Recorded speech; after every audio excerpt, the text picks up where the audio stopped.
안녕하세요. 오늘이 64번째 시간입니다.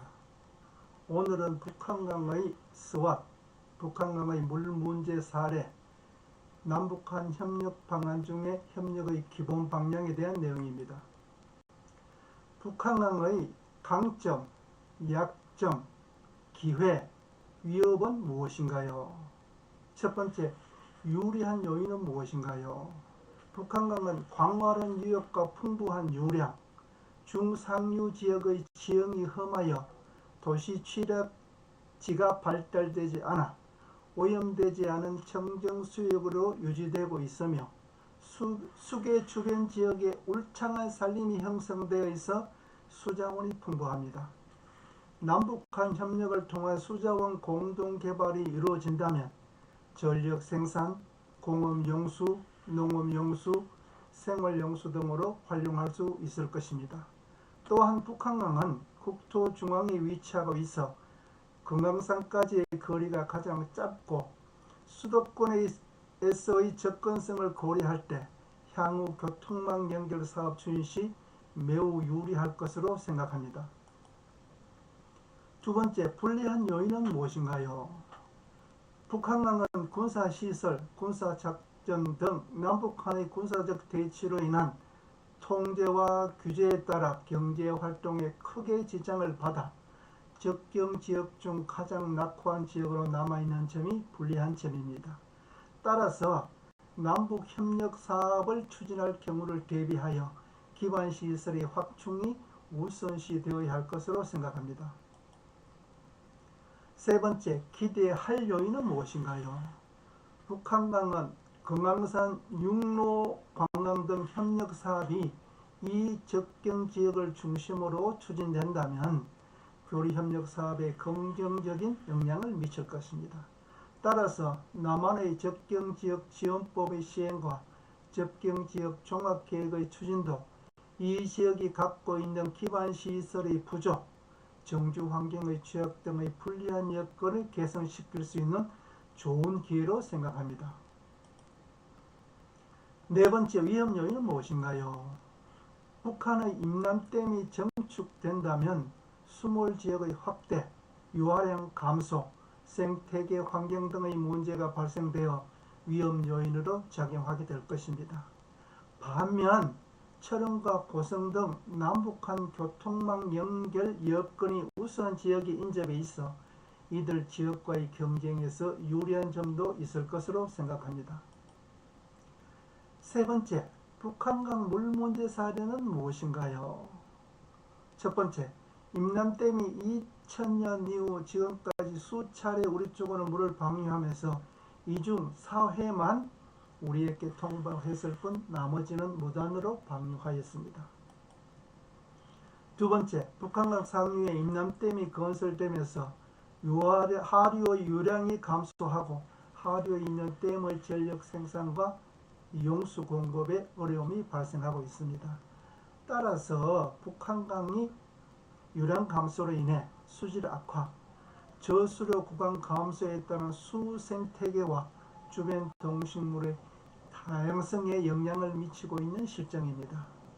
세 번째, 임남댐 설계와 시공을 비전문가인 군인들이 담당함으로써 전반적으로 댐의 경고성에도 문제가 발생할 수도 있을 것입니다.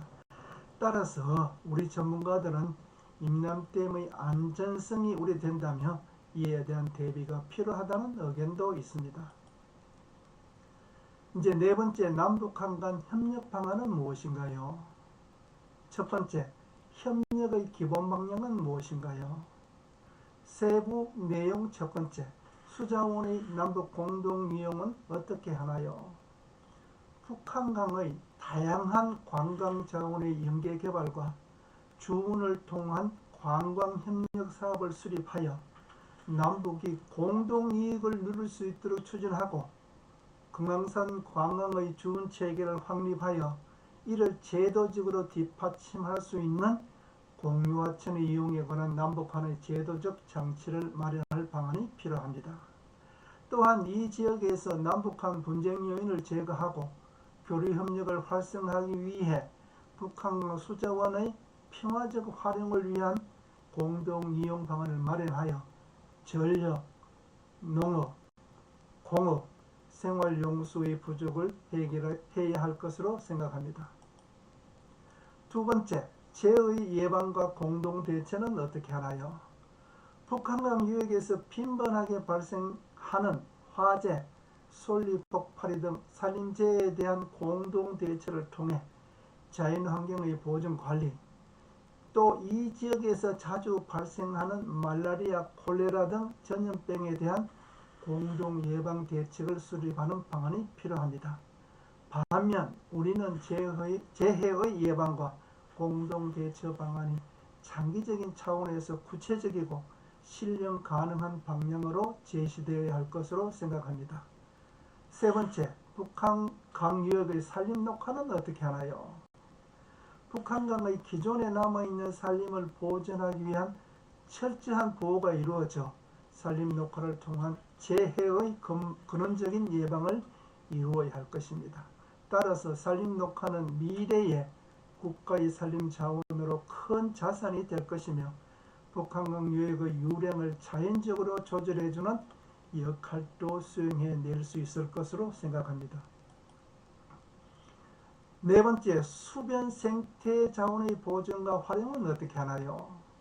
북한강은 희귀 생태 자원의 보존 대책 수립과 관광 자원의 활용을 위한 생태 관광 지역을 설정하고 생태계의 체계적 관리를 위한 보존 계획 수립과 지원 제도를 마련하여야 할 것입니다. 따라서 북한강 주변은 접경 지역 중 생태적으로 우수한 지역으로 선별하여 보존지역으로 설정하고 특별 관리하도록 해야 할 것입니다. 다섯 번째, 국토 이용의 효율화는 어떻게 하나요?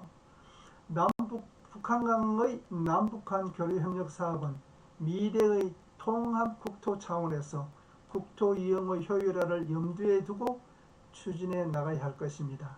특히 북한강은 환경단체와 국제기구로부터 접경생물권 보존지역 지정 제의를 받고 있어 이러한 지역에서의 남북한 교류협력 사업의 추진은 국토 환경의 특성을 충분히 고려해야 할 것으로 생각합니다. 여섯 번째, 역사 유적지의 보존 및 복원은 어떻게 하나요? 북한강 유역의 남북한 유적에 대한 연계관리와 학술적 고증을 통한 훼손된 유적의 복원 작업 추진은 민족 공동체 의식을 고취하는 데 도움이 될 것입니다. 따라서 이 지역에 산재해 있는 역사 유적지를 조사 발굴하여 보존하는 사업은 민족 동질성의 회복 차원에서 매우 중요한 사안일 것으로 생각합니다. 결론적으로 협력 주체와 협력 사업의 단계적 연계는 어떻게 하나요? 사업 추진은 남북 간의 관계와 주변 여건을 고려하여 종합 계획하에 단계적이고 체계적으로 수행해 나가야 할 것입니다. 수행 주체는 우선 남북한 정부와 국제기구 등 공공차원의 협력에서 시작하여 민간의 사업에 참여할 수 있도록 확대해 나가는 것이 바람직할 것입니다.